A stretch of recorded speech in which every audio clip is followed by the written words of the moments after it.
how does this report take into cognizance the efforts of agencies like the EFCC, the ICPC, all those other anti-corruption agencies who he also talked about how some 2,000 cases had been won, which was out there in the news. He says all of these things, you don't seem to acknowledge them in the report.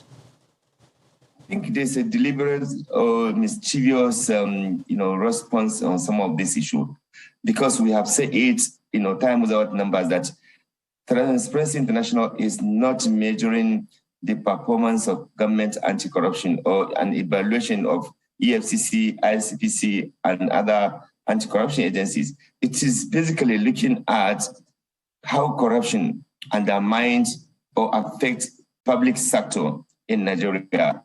So it is not about measuring the performance of ICPC, EFCC, code of conduct, or overall looking at government's part against corruption. No, another organization will do that. But what Transparency International does is simply to look at corruption in public sector. In all honesty, can anybody say that there's no corruption in the health sector? There's no corruption in the defense sector? There's no corruption in educational sector? There's no corruption in all public sector? Try and see if you can go and get a passport, international passport, without giving bribe, or even driving license, or even getting admission. Look, to even see a doctor or get bed space, you have to pay bribe. The ordinary person is receiving this situation every now and then. So there you have it. A lot of Nigerians are finding it difficult to survive because of corruption, because corrupt public officials have made life miserable. The abortion of budget. The president just recently was complaining of budget party. You think all these are not also part of problems that have to do with the corruption when people completely diverted budgetary allocation that is meant to help provide social services to the Nigerians? And let us also be very clear. Transparency International and CISLAC, as well as other civil society organizations working on anti-corruption, are working very well with relevant anti-corruption agencies to help strengthen and ensure that they succeed in the work that they are doing. What this simply report is saying is that there are gaps in the way and manner in which we conduct our affairs, and there's need to do that. And I think if the government is honest and sincere and they really want to fight corruption, they should see this as a wake-up call to help bridge gaps where we have gaps, whether it is in the policy, whether it is in the legal framework, whether it is in the implementation or compliance or enforcement. Rather than dismissing this, you are provoking actually Nigerian sensitivity, because they encounter this corruption from the police, from everywhere, in Nigeria. So rather than dismissing it, why can't you look at these challenges like other countries do? Remember, Transparency International also rank America, United Kingdom, France, Italy, all these countries. And currently, the current rating, countries like Canada are pulling down. Countries like Belgium have come down.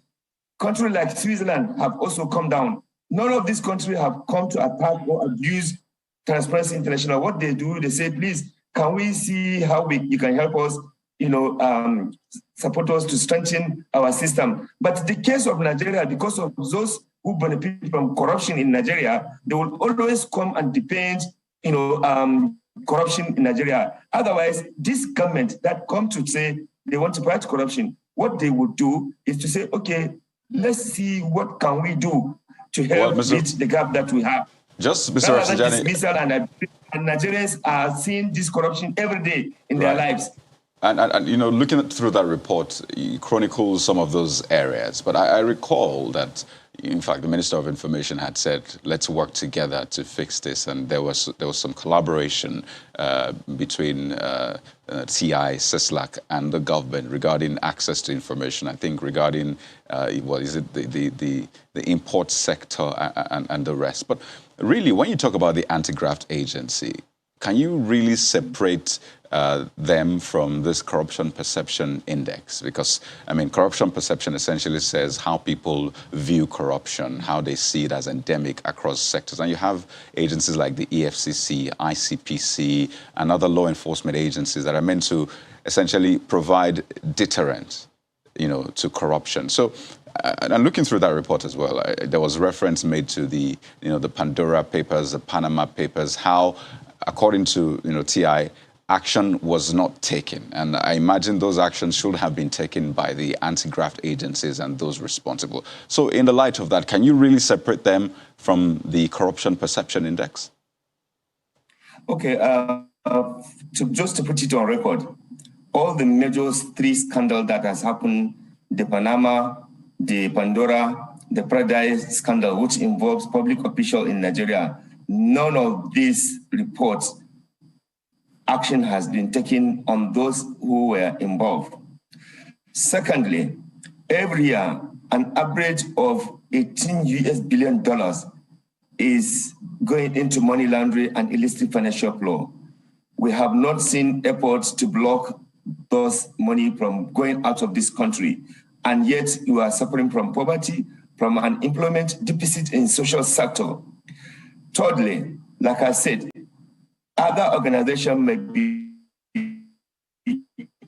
interested to measure the performance of EFCC, but CISLAC is not measuring, is not making those measurements. What we are doing is to say, look, this is what Nigerians are feeling, this is what Nigerians are talking about when they encounter public sector provisions, services. And this is what Nigerians, if you go and interview Nigerians, they know how much they get, experience from extortion in the police. They know how much, they have to pay to get admission. They know how much they pay to get a job. They even know how much they get to pay to get appointment. And even with the Auditor General report, with the NAIT report showing, clearly how corruption has become endemic, and even how the government itself, is talking about this, it shows you clearly that there's a problem. And those who are dismissing this report is because they are beneficiary of also the wrong thing in Nigeria. That is the only justification. Otherwise, no right-thinking person will come and add insult, to Nigerians who are facing this catastrophic of corruption in Nigeria. So I am saying that public officials need to be sensitive, need to be responsible, because Nigerians are going through hell as a result of corruption. It is because of corruption. That's why money budgeted to provide arms will not be, brought. People have chopped that money. And even the government, even the president, has talked too much about those things. And EFCC, ICPC have been arresting people who collected money in the name of conspiracy project that they did not do. So if there's no corruption, what is EFCC and ICPC and Code of Conduct will be doing? There's a corruption going on. But look, let me tell you, before I land on this, the politically exposed person are not being tried in this country, whose their corruption is affecting millions of Nigerians. Once you come to the ruling party, your case will simply be suspended. In fact, in some instances, they even got appointment.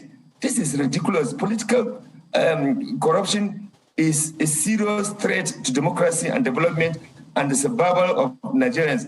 Until you tackle those things, there's no way you can be doing this window dressing. We are talking about electoral reform, which will transform and ensure electoral transparency and integrity. People are not interested in pushing that. Okay. All right, Mr. Rafsanjani, we do thank you very much indeed for your perspective, taking us through some of the background concerning the TI's report on Nigeria. Thank you for your time today. Thank you very much. All right, we've got one more lap to go now.